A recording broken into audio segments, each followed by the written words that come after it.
Hello everyone, কেমন আছেন সবাই? সবাইকে স্বাগত জানাচ্ছি মিতুস কিচেনে। বরাবরের মতোই নতুন একটা রেসিপি নিয়ে চলে আসলাম। আর আজকে কিন্তু আমি খুবই হেলদি একটা রেসিপি আপনাদের সাথে শেয়ার করব। এটা বানানো কিন্তু একদমই সহজ আর খেতেও কিন্তু অসম্ভব মজাদার। এই জন্য কিন্তু প্রথমে এখানে আমি সব সবজিগুলো কেটে রেডি করে নিয়েছি। প্রথমে আমি আপনাদেরকে দেখাচ্ছি গাজর। গাজরটাকে কিন্তু গ্রেট করে নিয়েছি গ্রেটারের ছোট অংশটা দিয়ে। এই তো এখানে আমি ছোট সাইজের একটা গাজর নিয়েছি। আর নিয়েছি এখানে আমি 12 সজ পাতা, মানে ধনিয়া পাতাও কিন্তু এখানে আপনারা নিতে পারেন। আমার হাতের কাছে ধনিয়া পাতাটা ছিল না, যার কারণে আমি এখানে 12 সজ পাতা নিয়েছি। নিয়েছি পেঁয়াজ কুচি, মরিচ কুচি, আর নিয়েছি এখানে বাঁধাকপি কুচি, আর নিয়েছি এখানে ফুলকপি। আচ্ছা, এখানে একটা কথা বলি, এখানে সবজিটা কিন্তু যার যার পছন্দ অনুযায়ী দিবেন। আপনারা চাইলে কিন্তু এখানে ব্রোকলি, মাশরুম এসবও অ্যাড করতে পারেন। আমি আজকে খুবই সিম্পল ভাবে দেখাচ্ছি, হাতে কাছে থাকা সবজিগুলো দিয়ে কিন্তু আজকে দেখাচ্ছি রেসিপিটা। আশা করছি সবার কাছে ভালো লাগবে। প্রথমে একটা বোল নিয়ে নিলাম আর এর মধ্যে আমি ভেঙে নিব 2টা ডিম। আপনারা চাইলে কিন্তু আরো বেশি ডিমও এখানে অ্যাড করতে পারেন, অথবা আরো কমও দিতে পারেন, একটা দিয়েও কিন্তু বানিয়ে নিতে পারেন।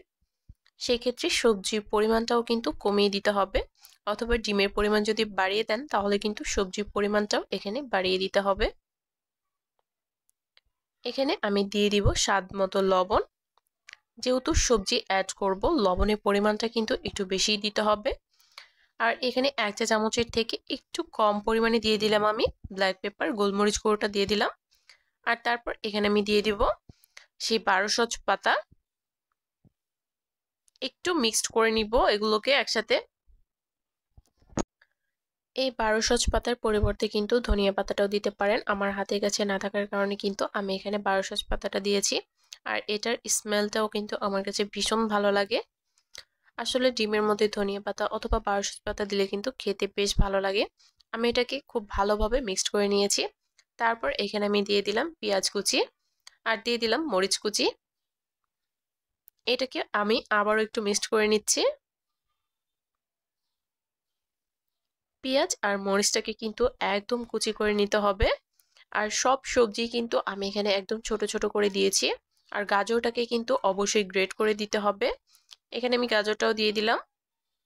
গাজরটা দিয়েও খুব ভালোভাবে মিশিয়ে নিচ্ছি।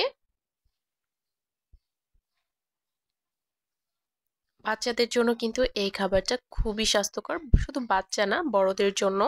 সকল টিপস ফলো করে যদি রেসিপিটা করেন তাহলে কিন্তু খেতে দারুণ লাগবে। আমি এখানে দিয়ে দিচ্ছি এখন ফুলকপি।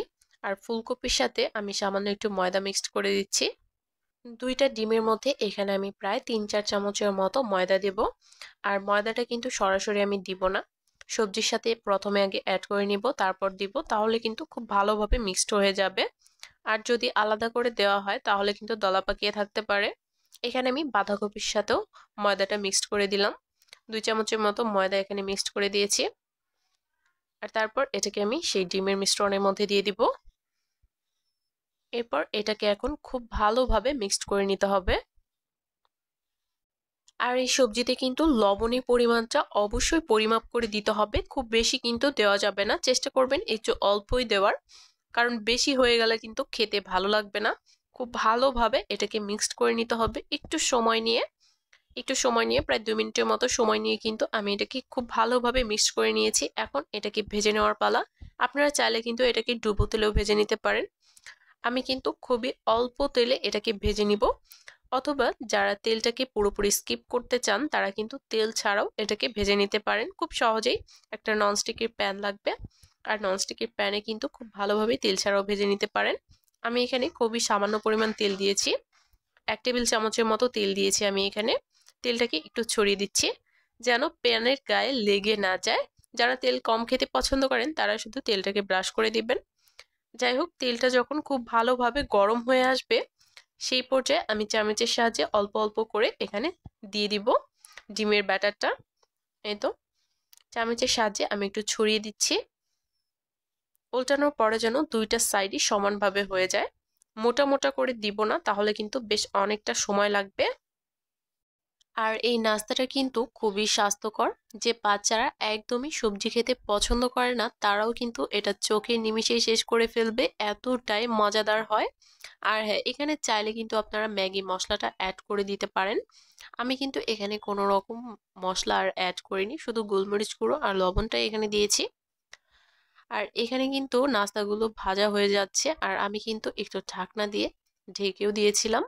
ঢাকনা দিয়ে ঢেকে দিলে কিন্তু খুব তাড়াতাড়ি এটা ভেতর থেকে সবজিটা মানে সিদ্ধ হয়ে আসবে। আর 2 মিনিট পরে কিন্তু আমি এগুলোকে উল্টে দিচ্ছি। চুলার আঁচটা কিন্তু একদম লোতে থাকবে, হাইতে রেখে কিন্তু ভাজা যাবে না, যেহেতু তেলের পরিমাণটা কম আছে, তাহলে উপরে কালার চলে আসবে, ভেতর থেকে কিন্তু সবজিগুলো কাঁচাই থেকে যাবে। বারবার ঢাকনা দিয়ে ঢেকে উল্টে পাল্টে এটাকে একটু সময় নিয়ে ভেজে নিতে হবে।